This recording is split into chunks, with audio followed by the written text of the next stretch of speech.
দেখ আমরা তাহলে থার্মোডাইনামিক্সের মধ্যে আছি, থার্মোডাইনামিক্স 2 এর মধ্যে আছি। এন্ট্রপি, এর আগের দিন এন্ট্রপির কনসেপ্ট আমাদের হয়েছে, এন্ট্রপি সম্পর্কে আমরা বুঝেছি। আজকে দেখ ফর্মুলেশন অফ ক্যালকুলেশন অফ ডেলএস বা ডেলএসের গাণিতিক ফর্মুলা। ডেলএসের গাণিতিক ফর্মুলাগুলোকে কীভাবে আমরা এস্টাবলিশ করবো একটু লক্ষ্য কর। দেখ আগের দিন বলা ছিল del S for change in T and V, এর ইকুয়েশনটাকে কিন্তু আমাদের করা ছিল। ডেলএস সমান এনসিভি এলএন T2/T1 প্লাস এনআরএলএন V2/V1। এটা আগের দিন এস্টাবলিশড হয়েছে। আগের দিন এই ফর্মুলাটা কী করে এলো এটা আমরা দেখেছি।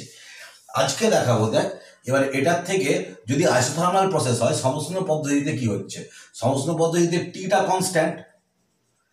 কনস্ট্যান্ট মানে হচ্ছে কি, অতএব T2 সমান T1, অতএব এলএন T2/T1 সমান হয়ে যাচ্ছে 0। যেহেতু T2 আর T1 সমান মানে ln1 সমান 0, তাহলে এই পার্টটা 0 হয়ে যাচ্ছে। অতএব ডেলএস সমান হয়ে যাচ্ছে nRln V2/V1। অঙ্কের জন্য কিন্তু এটি কাজে লাগবে। ডেলএস সমান nRln V2/V1। আবার দেখ ফর আইসোকোরিক প্রসেস আয়তনীয় পদ্ধতিতে ভিটা যখন কনস্ট্যান্ট তখন ভি কনস্ট্যান্ট হওয়া মানে V2 সমান V1 হয়ে যায়। অতএব ln V2/V1 সমান হয়ে যাচ্ছে কি 0। তাহলে এই জায়গাটা 0 হয়ে যাওয়া মানে ডেলএস সমান হয়ে যাচ্ছে এনসিভি ln T2/T1। এটাও লেখে নে, এটাও কিন্তু এই বোর্ডটাকে তোরা পুরো কমপ্লিট করে নেয়। আমি মুছে দিচ্ছি, স্ক্রিনশট নিয়ে লিখে নিতে বলেছি আমি বারবার, এটাকে এবারে মুছে দিচ্ছি। এরপরে আমরা যেটাকে করব সেটা হচ্ছে ডেলএস ফর চেঞ্জ ইন টি&পি। এর আগে আমরা তাপমাত্রার আয়তনের পরিবর্তনের জন্য ডেলএস বার করেছিলাম, এবারে বার করছি তাপমাত্রার চাপের পরিবর্তনের জন্য। তাহলে আমাদের কাছে যেটা ইকুয়েশনটা আছে ডেলএস সমান এনসিভি ln T2/T1 plus nRln V2/V1। ঠিক আছে, এখন খেয়াল করে দেখ আমরা যখন চার্লস আর বয়েলের সূত্রের সমন্বয় করেছিলাম তখন এটা একদম মাধ্যমিক লেভেল থেকে। তাহলে আমরা এখানে লিখতে পারি ফর আইডিয়াল গ্যাস, আদর্শ গ্যাসের ক্ষেত্রে, বাংলায় আদর্শ গ্যাসের ক্ষেত্রে আমরা বলতে পারি P1V1/T1 সমান P2V2/T2। এটা আমরা চার্লস আর বয়েলের সমন্বয় সূত্র, combination law of Charles and Boyle's, এটা আমরা করেছি। তাহলে অতএব V2/V1 সমান কত হচ্ছে দেখ, কারণ আমরা টি আর পি এর চেঞ্জ করবো, V2/V1টাকে আমরা রিপ্লেস করে দেবো।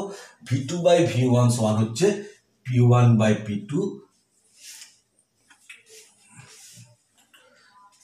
Into T2/T1। দেখ V1 দিকে চলে গেল, T2 এর দিকে চলে এলো, T2/T1 আর P2টা নিচে নেমে গেল P1/P2। তাহলে V2/V1 সমান এটা হচ্ছে। অতএব ডেলএস সমান হচ্ছে এনসিভি ln T2/T1 plus nRln P1/P2 into T2/T1। এই V2/V1 এর বদলে আমরা এইটাকে লিখে দিলাম।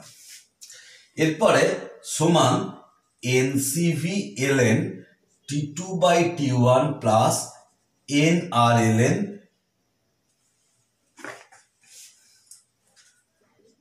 T2/T1 plus nRln P1/P2। এটাকে একদম আমরা লগের ফর্মুলাতে ইনটু মানে প্লাস হয়ে গেল, এটা প্লাস এটা হয়ে গেল, জাস্ট ফেলে দিলাম। তাহলে সমান এবারে এই দুটো জায়গা থেকে আমরা করছি কি এনসিভি nln T2/T1টাকে কমন নিয়ে নিচ্ছি। তাহলে n সিভি প্লাস আর ln T2/T1 plus nRln P1/P2 সমান CV/R সমান আমরা জানি এনসিপি, সিভি প্লাস আর সমান হচ্ছে সিপি, এটা আমরা জানি। সিভি প্লাস আর সমান সিপি লিখে দিলাম। ln T2/T1 plus nRln P1/P2। এইটা হলো আমাদের ডেলএস এর ইকুয়েশন। এর থেকে আমরা একবার আইসোথার্মাল আর একবার আইসোবারিকে নিয়ে যাবো। তাহলে এই বোর্ডটাকে তোরা লিখে নে, তোরা স্ক্রিনশট নিয়ে নে, আমি ছেড়ে রাখছি বোর্ডটাকে, স্ক্রিনশট নিয়ে নে।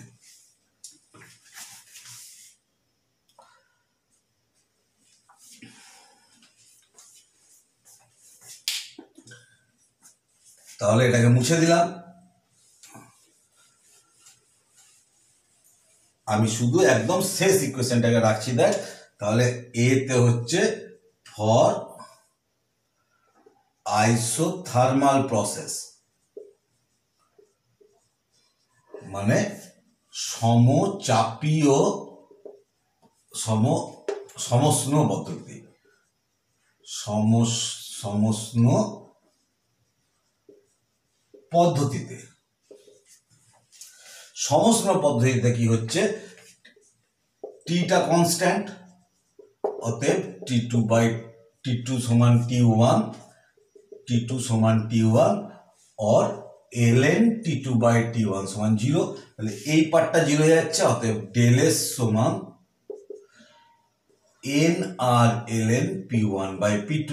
যখন অঙ্ক দেবে চাপের সাহায্যে, চাপের পরিবর্তনের সাহায্যে ডেল এস বার করতে হবে, তখন এটাকে তোকে করতে হবে তোদের। এরপরে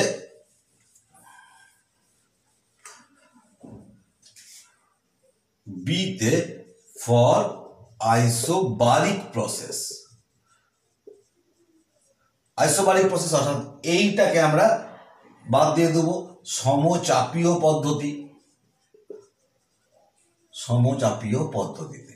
তাহলে P1 সমান P2, মানে পিটা কনস্ট্যান্ট, অতএব ln P1/P2 সমান 0 হয়ে যাচ্ছে। তাহলে এই পার্টটা 0 হয়ে যাওয়া মানে ডেল এস সমান NCP ln T2/T1, del S সমান NCP ln, অতএব ডেল এস সমান NCP ln T2/T1।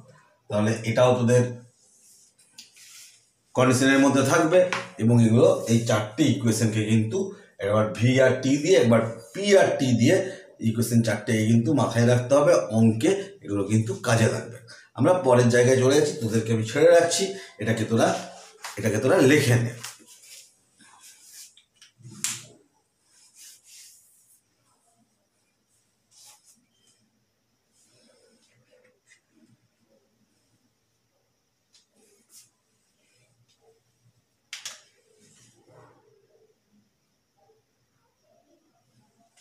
তাহলে বড়ুয়াকটাকে মুছে দিচ্ছি।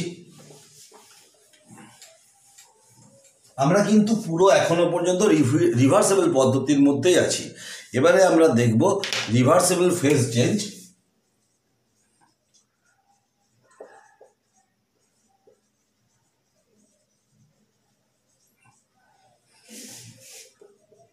For constant T and P, বাংলায়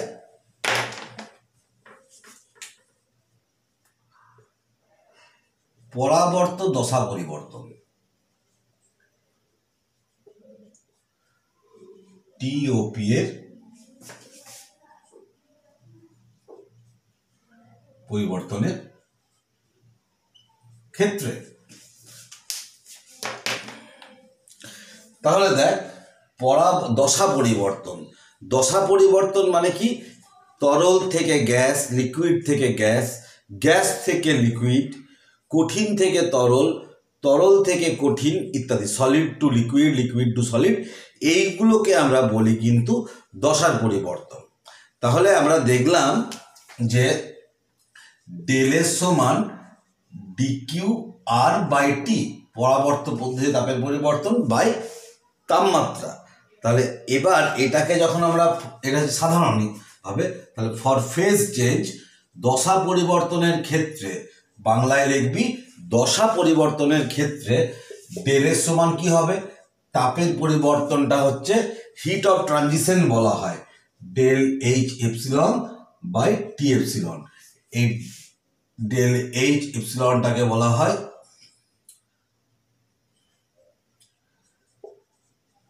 হিট অফ ট্রানজিশন, মানে দশা পরিবর্তনের জন্য তাপ, যে তাপটা লাগে। আর টি এপসিলন সমান হচ্ছে ট্রানজিশন টেম্পারেচার, অর্থাৎ দশা পরিবর্তনের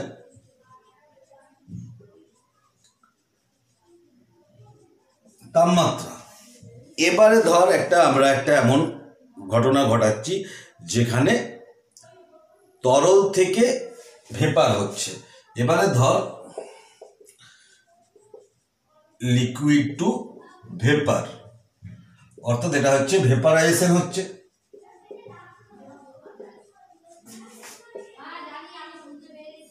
এটা অর্থাৎ বাষ্পীভবন। তাহলে বাষ্পীভবনের ক্ষেত্রে ডেলের সমান কি হবে, দশা পরিবর্তনের জন্য যে প্রয়োজনীয় তাপ, এটাকে আমরা বলি বাষ্পীভবনের ক্ষেত্রে লেটেন্ট হিট, লীন তাপ। কিসের না, বাষ্পীভবনের লীন তাপ। তাহলে NLV বাই বাষ্পীভবনের ক্ষেত্রে তাপমাত্রাটাকে আমরা বলি বয়লিং টেম্পারেচার বা স্ফুটনাঙ্ক। তাহলে এটাকেও এখানে আমরা লিখে দেব LV মানে হচ্ছে বাষ্পীভবনের লীন তাপ। যারা ইংরেজিতে লিখছিস তারা লিখবি লেটেন্ট হিট অফ ভেপারাইজেশন। আর TB এটা হচ্ছে বয়লিং টেম্পারেচার। যারা বাংলায় লিখবি তারা লিখবি স্ফুটনাঙ্ক, এই TBটাকে। ঠিক আছে, তাহলে এরপরে আমি নিচের অংশটাকে রেখে দিচ্ছি, উপরেরটাকে মুছে দিচ্ছি। ধর এরপরে আমরা করছি কি, ফ্রিজিং করছি। তাহলে এবারে হচ্ছে ধর লিকুইড থেকে সলিড করছি, অর্থাৎ ফ্রিজিং মানে কঠিনীভবন। আমরা কঠিনীভবন করছি। এটা যেমন বাষ্পীভবন, সেটা হচ্ছে এবারে আমরা কঠিনীভবনে যাচ্ছি।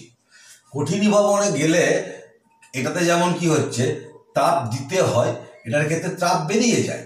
লিকুইড থেকে সলিড করলে তাপ বেরিয়ে যায়।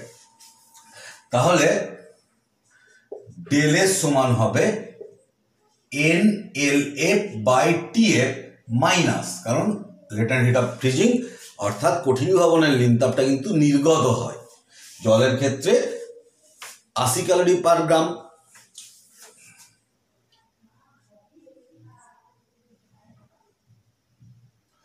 তাহলে হচ্ছে LF সমান হচ্ছে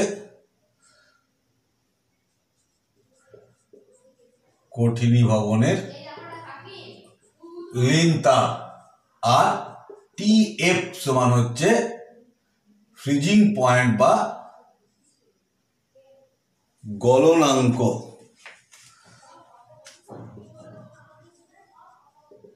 ফ্রিজিং টেম্পারেচার বা গলনাঙ্ক।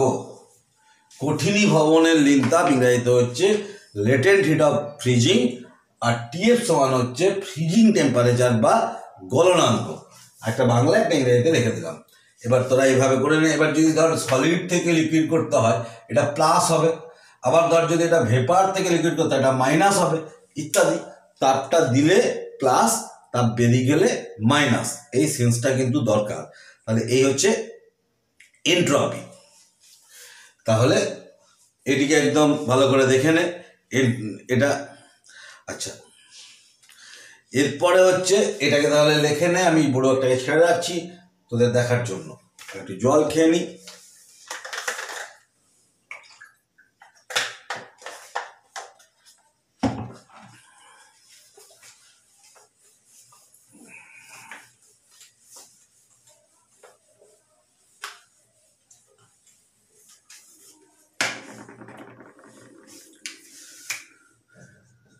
Del S of the universe in reversible process,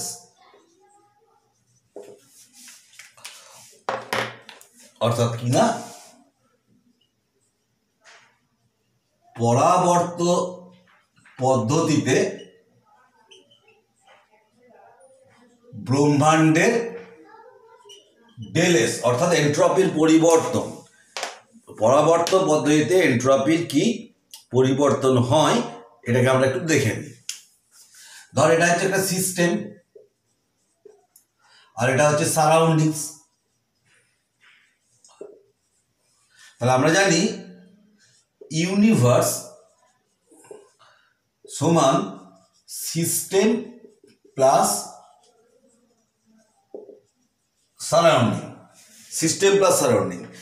এখন ধরা যাক সিস্টেম সারাউন্ডিংস থেকে ডিকিউআর পরিমাণ তাপ গ্রহণ করলো এবং তখন এটা হচ্ছে তাপ হিট, আর সেই সময় টেম্পারেচার হচ্ছে ক্যাপিটাল টি।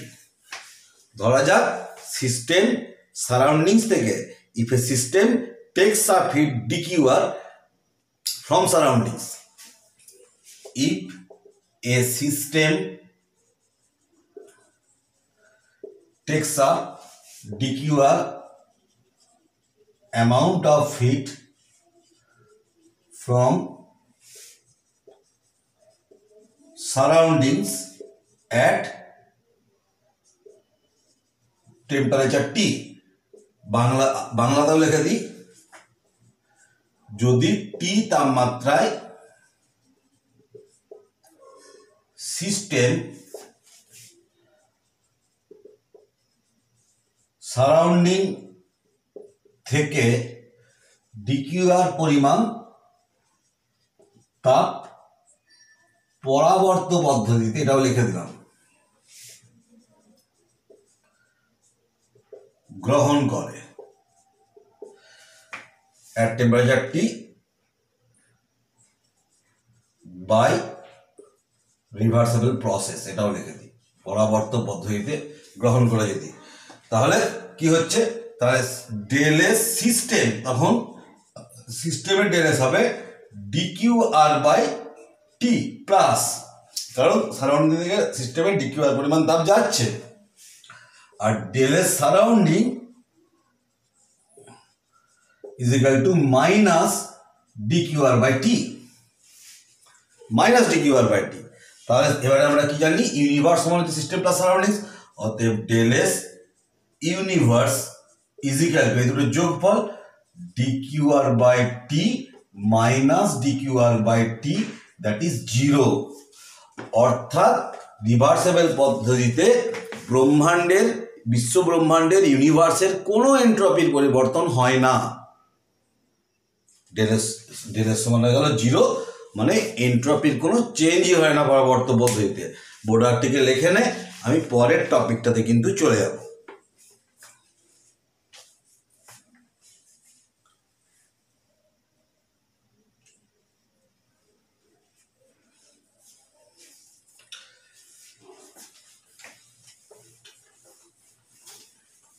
এরপরে আমরা একটু বাস্তব অবস্থার দিকে তাকাই। পরাবর্ত পদ্ধতিতেই আমরা সব ক্যালকুলেশন করলাম, কিন্তু পরাবর্ত পদ্ধতি তো বাস্তবে তৈরি করা সম্ভবই নয়, আমাদেরকে সব তো ইরিভার্সিবল প্রসেস বা অপরাবর্ত পদ্ধতি নিয়েই কাজ করতে, আমরা যাই কাজ করি না কেন সব ইরিভার্সিবল প্রসেস বা অপরাবর্ত পদ্ধতি। তাহলে অপরাবর্ত পদ্ধতিতে কী করে ডেল এস গণনা করা যায়, তাহলে এটাকে আমরা একটু হেডিং দিই, del S for irreversible process, অর্থাৎ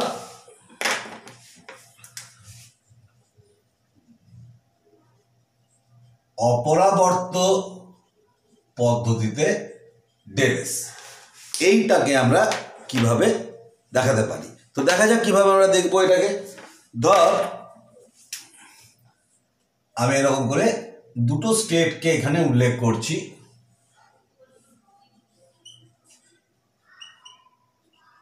ইনিশিয়াল স্টেট, যারা বাংলায় লিখবি তারা লিখবি প্রাথমিক অবস্থা, প্রাথমিক অবস্থা, আর অন্তিম অবস্থা ফাইনাল স্টেট, বাংলায় অন্তিম অবস্থা। এক্ষেত্রে তাপমাত্রাটা হচ্ছে T1 আর আয়তন V1, এক্ষেত্রে তাপমাত্রা T2, আয়তন V2। এবারে ধর একটা এটার হচ্ছে S1, এটার হচ্ছে S2, এই দুটোর পার্থক্যকে আমরা ডেল এস বলি।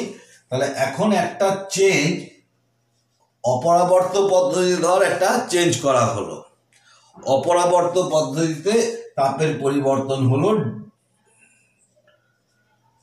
ডিকিউআর, অপরাবর্ত পদ্ধতিতে ইরিভার্সিবল প্রসেসে ডিকিউআর পরিমাণ তাপের পরিবর্তন হলো, সেক্ষেত্রে আমরা ডেল এস কে গণনা করব, ডেল এস সমান S2 মাইনাস S1। এই S2 মাইনাস S1টাকে আমাদের গণনা করতে হবে ডেল এসটাকে বার করার জন্য কতটা এন্ট্রপির পরিবর্তন হলো। তাহলে এবারে মজাটা হচ্ছে দেখ যে S is a state function. তাহলে S হলো একটি স্টেট ফাংশন। তাহলে এসটা স্টেট ফাংশন হওয়ার জন্য কোন পদ্ধতিতে চেঞ্জ হচ্ছে তার উপরে ডেল এস এর মান নির্ভর করে না। তাহলে তোরা এই জায়গাটাতে লিখে রাখ। আমি এত বড় একটাকে এতটা বাড়াচ্ছি না, আমি প্রথমে ইংরাজিতে এবং তারপরে বাংলায় বলছি, এরপরের যে পয়েন্টটাকে সেটাকে লিখে রাখ সবাই। আস্তে আস্তে বলছি। Therefore del S of the system will be same for given to state whether the process is reversible or irreversible. আরেকবার বলছি, therefore del S of the system will be same for two given state but for given two states whether the process is reversible or irreversible. বাংলায় বলি জায়গাটাকে, অর্থাৎ দুটি নির্দিষ্ট অবস্থার ক্ষেত্রে ডেল এসের মান পরাবর্ত বা অপরাবর্ত পদ্ধতিতে একই হবে, কারণ যেহেতু এটা স্টেট ফাংশন। কিন্তু মাথায় রাখতে হবে but del S is equal to DQR by T এবং del S not equal to dqir by t। অর্থাৎ তাপের পরিবর্তনটা যদি এটা পরাবর্ত ধরে যদি এই চেঞ্জটাকে করি তখনই ডেল এস এর মানটা কিন্তু বেরোবে। তাহলে কি হচ্ছে, ব্যাপারটা কি হবে, তাহলে যে কোনো অপরাবর্ত পদ্ধতিকে পরাবর্ত ধরে নিয়ে ডেল এস এর গণনা করতে হয়। তাহলে del S for irreversible process is del S can be calculated but del S can be obtained in an irreversible process assuming the process is a reversible process. The process is a reversible process. আমি বাংলায় মানেটা কি হলো, অর্থাৎ একটা অপরাবর্ত পদ্ধতিতে del S এর মান গণনা করতে হলে পদ্ধতিটিকে পরাবর্ত ধরে নিয়ে ডেল এস গণনা করতে হবে।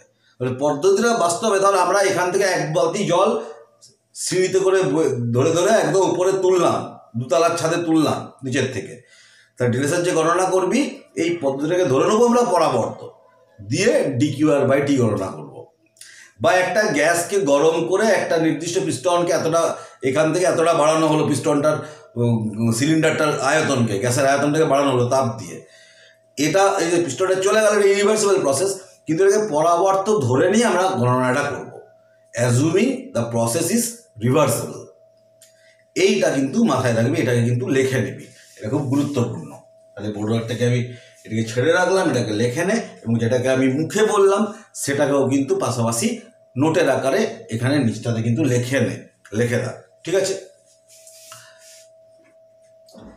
এটাকে আমি মুছে দেবো, এর পরের টপিকটাতে আমি চলে যাব।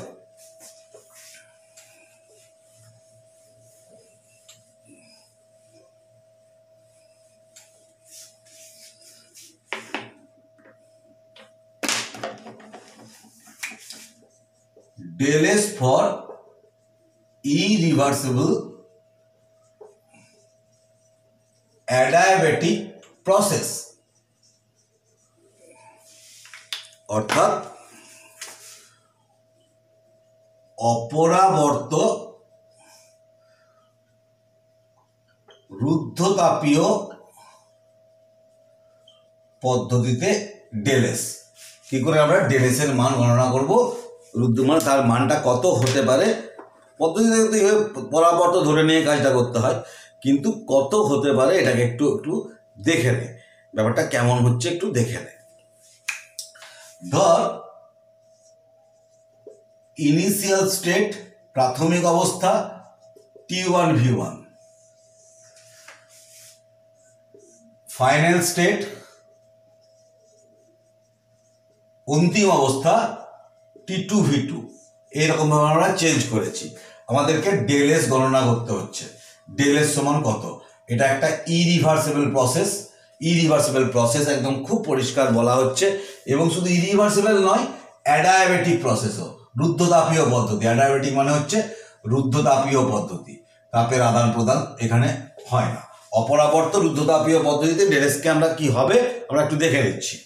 অপরাবর্ত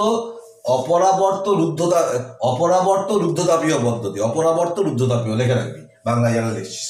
ডেল এস সমান কত হতে পারে আমরা একটা আইডিয়া তৈরি করছি এখান থেকে। ধরে নে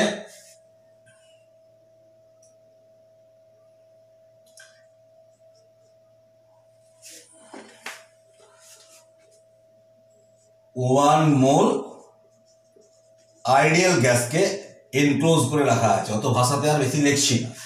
1 মোল আদর্শ গ্যাসকে এখানে এনক্লোজ করে কিন্তু রাখা আছে। তাহলে একটা এন্ট্রপি চেঞ্জটাকে আমরা বার করছি। তাহলে del S for irreversible process কত হবে? আচ্ছা এটাকে একটু বলে রাখি, এটা হচ্ছে T2 ডট। ধর এটা T2 ডট আছে, T2 ডট, T1 থেকে T2 ডট হয়েছে। এটা irreversible adiabatic process. Del S সমান NCV/ln, আচ্ছা n সমান তো 1 ধরে নিয়েছি, অতএব n সমান 1। তাহলে CV/ln T2 dot by T1 plus R/ln V2 by V1। এটাকে ইরিভার্সিবলটাকে অ্যাজুমিং রিভার্সিবল প্রসেস, এটাকে পরাবর্ত ধরে নিয়ে এই ক্যালকুলেশনটাকে ভাবি। এখন ধর সেম ভলিউম চেঞ্জ, এই সেম ভলিউম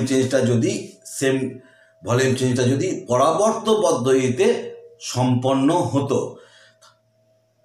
তখন কি হতো? In reversible adiabatic process, if the same change of the volume occurs in reversible, if the same volume change occurs in reversible process, then temperature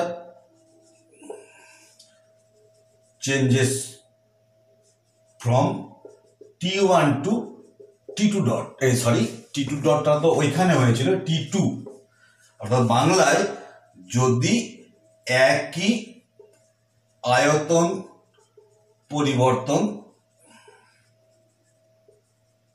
পরাবর্ত পদ্ধতিতে সম্পন্ন হতো তবে তাপমাত্রা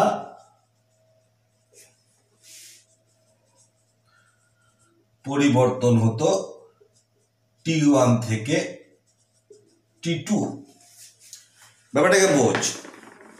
একটা জিনিসকে আগে এখানটাতে রাফে দেখাচ্ছি, দেখ। ডেল এস যদি অ্যাডায়াবেটিক রিভার্সিবল হয় তাহলে সমান dQr/T, এটা সমান 0 হয়, কারণ DQ সমান 0।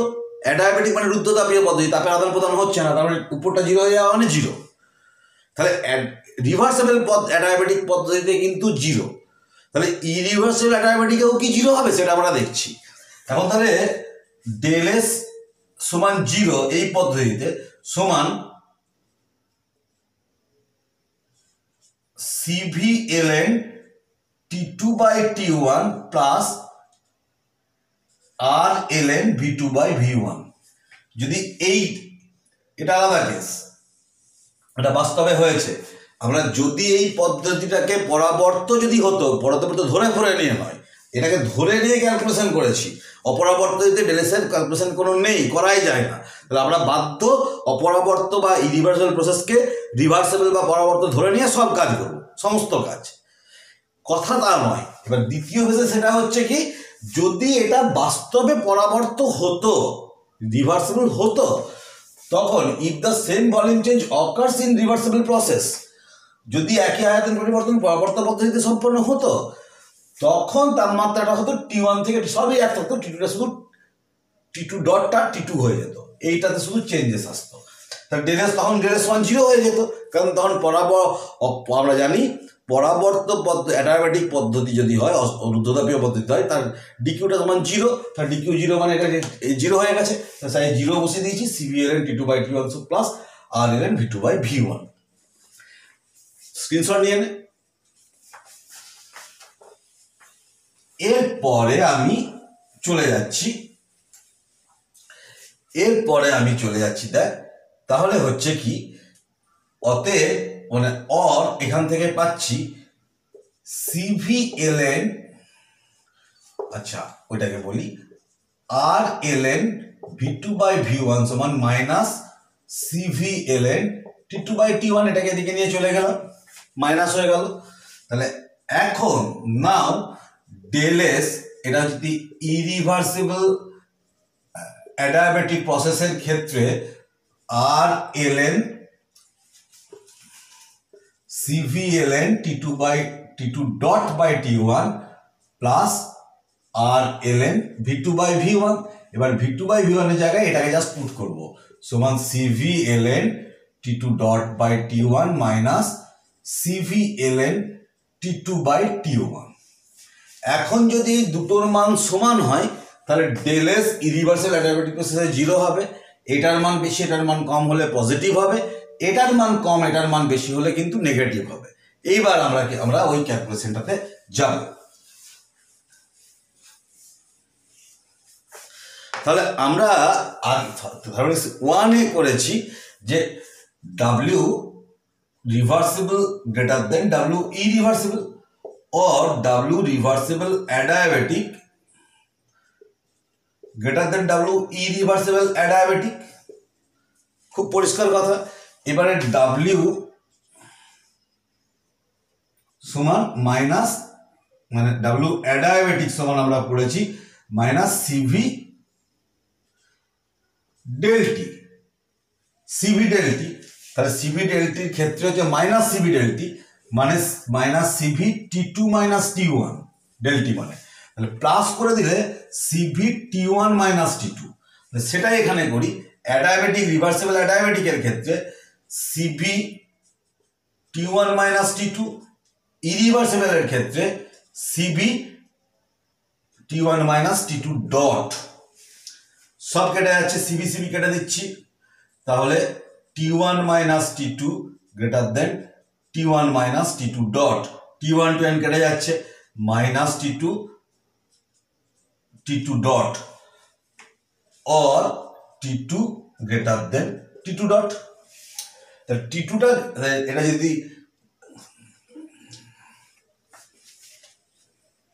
T2 লেস দেন T2, মাইনাসটা কেটে গেল, তাহলে লেস দেন হয়ে গেল, এটাকে লিখে দে। তাহলে তাই যদি হয়, এই জায়গাটাকে মুছে দিচ্ছি, একটা স্ক্রিনশট নিয়ে নেয়। তাই যদি হয়, অতএব CVln T2 dot by T1 greater than CVln T2 by T1। তাহলে এটাকে T2 ডটটা বড়, T2টা ছোট, তাহলে এটা বড় এটা ছোট, অতএব ডেল এস সমান, মানে ইরিভার্সিবল অ্যাডায় রেখে দিতে হবে,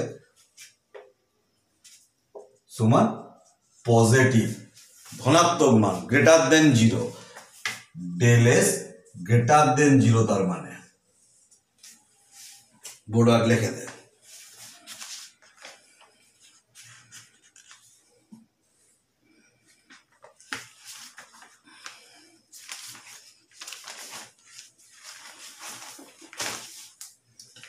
বোর্ডার লিখে মুছে দিচ্ছি। তাহলে দেখ, যেটাকে বোঝা গেল সেটা হচ্ছে অ্যাডায়াবেটিক ইরিভার্সাল পদ্ধতিতে ডেলএস এর মান 0 হচ্ছে। তাহলে অন্যান্য পদ্ধতিতে ডেলএস এর মান, অন্যান্য যে অপরাবর্ত পদ্ধতি, সেখানে তো ডেলএস এর মান 0-র বেশিই হবে, কারণ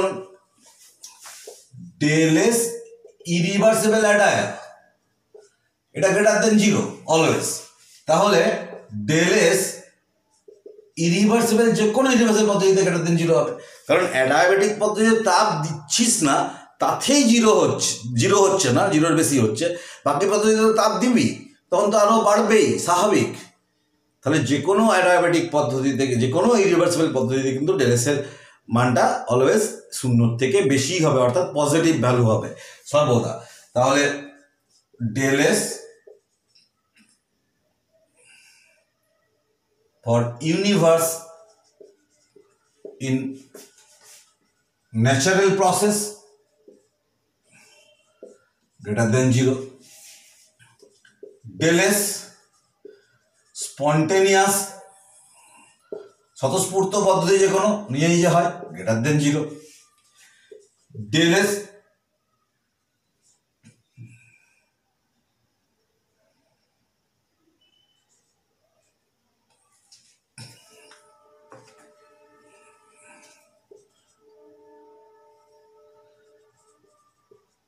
ন্যাচারাল প্রসেস, যে কোনো ন্যাচারাল প্রসেস, এটা তো ইউনিভার্সের বললাম, ন্যাচারাল প্রসেস গ্রেটার দেন 0, যে প্রকৃতিতে যেটা হচ্ছে সেটাতে ডেলেসটা কিন্তু 0ই হচ্ছে, গ্রেটার দেন 0 হবে সবসময়। এন্ট্রপি কিন্তু তাহলে আমাদের বাড়ছে, এটা খুব পরিষ্কার, এন্ট্রপি বৃদ্ধি পায় ন্যাচারাল প্রসেসে। তাই ক্রাইটেরিয়া অফ স্পন্টেনিটি, স্বতঃস্ফূর্ততার শর্ত, del S net greater than 0 for spontaneous process স্বতঃস্ফূর্ত পদ্ধতির ক্ষেত্রে, আর del S সমান 0 at equilibrium যখন সাম্যে থাকছে, যখন এ থেকে বি হচ্ছে বা বি থেকে এ হয়ে যাচ্ছে। তাহলে মূল ব্যাপারটা কি হলো, অতএব del S net greater than equal to 0 for any process, যে কোনো প্রসেসের ক্ষেত্রে 0 হতে পারে সাম্যাবস্থাতে, কিন্তু 0-এর কম হতে পারে না, বেশি তো হতেই পারে স্পন্টেনিয়াস পদ্ধতিতে। বোঝা গেল? তাহলে আজকে তোদের এই পর্যন্ত রাখলাম। যেখানে বুঝতে পারবি না আমাকে জানাবি, গ্রুপে বলবি বা অন্য জায়গায় জানাবি। তাহলে আজকে এখানে ছেড়ে দিচ্ছি, বাই। ঠিক আছে?